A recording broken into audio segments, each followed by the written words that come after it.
I know the first thing you're gonna ask is, hey, don't you wear that green shirt a lot? I do. It's one of my favorites. The turtles. I clean it.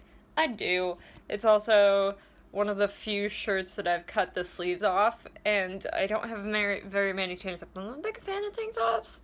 I much prefer this. Also, the hair is kind of messy. But I got a perfect idea for a video, and I was like, I have to film it before I forget. So the idea is some of my triggers. Today, and I'll put a link down below to the video that I just saw this morning. And it was, I think his name is Austin Jones, and it was one of those acapella videos where they do like each little section is a different, like each little square is a different, like it's the drums, it's the bass, it's the vocals. And he did Welcome to the Black Parade by My Chemical Romance, which is by far, I was an emo kid in high school. I'm still a little bit hipster scene, whatever. Much prefer band t-shirts over anything. Uh, and that made me think, and I was like, oh yeah, it's that time of the year. And by that time of the year, today is July 5th. I will post this video on either, probably tomorrow, honestly. Maybe Thursday if I feel like it. But, today is July 5th. Today would have been my grandmother Adela's birthday. I'm trying to think. She was 76. She would have been 76. I think she was born in 40. Yeah, 1940.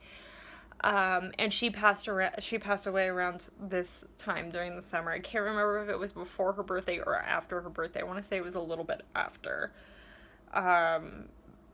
And my other grandmother also passed away July 17th, about 2 years ago.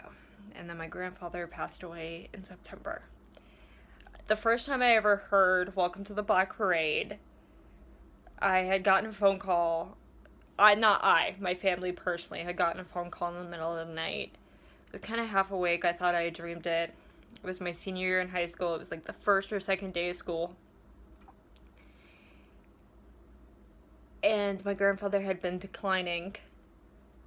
And we had gotten a phone call in the middle of the night, and apparently that morning my mom came in, told me that Papa had passed away, and but he had been battling cancer for a very, very long time, and it was just one of those, we knew it was coming, but it still hurts. And then so I was like, and she's like, you can stay home from school today if you'd like. And I was thinking, no, that's not what Grandpa would have wanted. He wouldn't want me to go to school. So I struggled through school that day, and I cried for a few times. And like my brother and my sister didn't go to school either. But I couldn't. I was like, this is what Grandpa wants. But I was getting ready, and I turned to the one alternative rock station in Eastern Washington, and Welcome to the Black Parade came on. And it just was like a huge sign. And so and I heard that today. It's on my Pandora. It's on my music player. It's everywhere. I love the song, but it was also very symbolic today that I saw this guy doing this acapella version on today, which would have been my grandmother's birthday. And it kind of shocked me because that's a huge trigger of mine. When it comes to mental health, especially when it comes to like anxiety or PTSD, honestly, there's these things called triggers. And they're the stuff that triggers you off to have an attack or break down or something. And some of mine are completely odd, but mortality is one of them. Especially like every time like one of those mass shootings I see on TV, it like, I freak out. There was a gunman who was trying to do, near my work, doing a police assisted suicide. And as soon as it was like, we didn't know what was going on, there were bombs, and I was like, oh my god, we're gonna die. Freak out. And so we,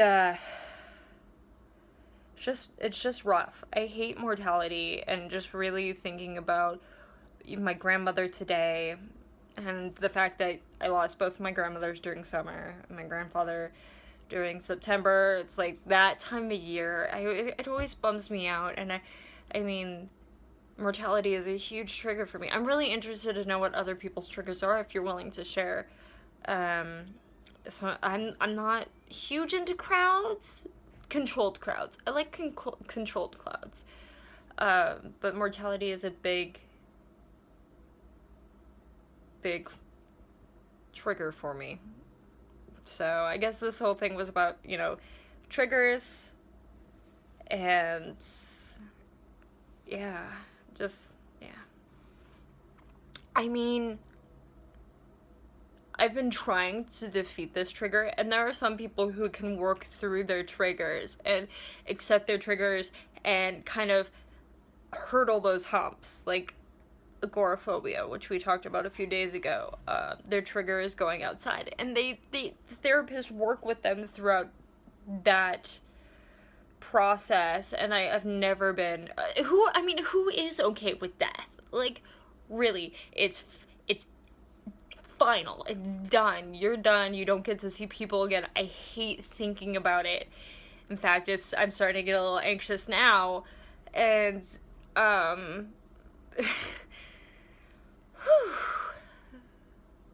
okay, not gonna work myself up into a panic attack. But I've been trying to help myself get over that trigger of death and it being final. I know death is final, but like, and I'll again putting links to everything below. I read a book because I like kind of like macabre things and stuff, but I read a book called Smoke Gets in Your Eyes. It's by Caitlin Doty. I'll put a link down to her book below, and a link. She hosts the YouTube channel Ask Mortician, and she like explains everything. I've watched every single one of her videos. I'm trying to, and it's weird because death also fascinates me. Like, I'm really into death jewelry, like the hair jewelry during the Victorian times. I'm not big into horror films, but I like collecting skulls, which is like, someone had animal skulls. Legal. You can also own human skulls. But it's weird because something had to die for me to, like, I have a few badger bones and metatarsals and bilateral cuts of jaws and stuff, and something had to die so that I could have that. And it's weird, it's ironic that death is a huge trigger for me, but it is also something that also fascinates me. That's a good point. Making points during vlogs and you're like, I need to think about this more things. And another thing my therapist suggested is try to remember all the way back. So I guess this is your therapy. This should be called therapy corner. Yeah, just remember all the triggers that you've had in the past. Keep a trigger book. Ooh, not thumb in front of it. So I found this when I was cleaning. Like, I had one of those weekends where I have to clean. Oh, the places you go, which I find very ironic, because it's like all the triggers you'll go. Probably make it pretty. And so I'll use this to write down my triggers. And she's like, we can bring them into the next therapy session and we'll analyze them. Like, what scares you about that? And then we can break them down. So I'm kind of looking forward to that. I'm probably going to bring up the whole grandmother mortality thing. Because no one likes death. Not really. Not no one, but a very large amount of people do not like death. There are some people who are very death positive, and I'm trying to get that way. So I guess the whole theme of this video was mortality, and like, I miss my family. I only have one grandparent left. I love you, Papa Paul. I just don't like losing people. in my life.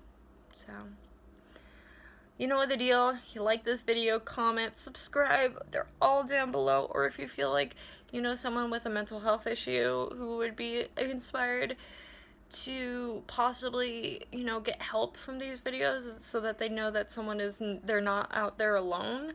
And maybe I can brighten their day. Again, this is not to get famous. This is to help the masses and realize that, you know, we're all kind of the same, but we're all not alone. So until next time, guys, sláinte.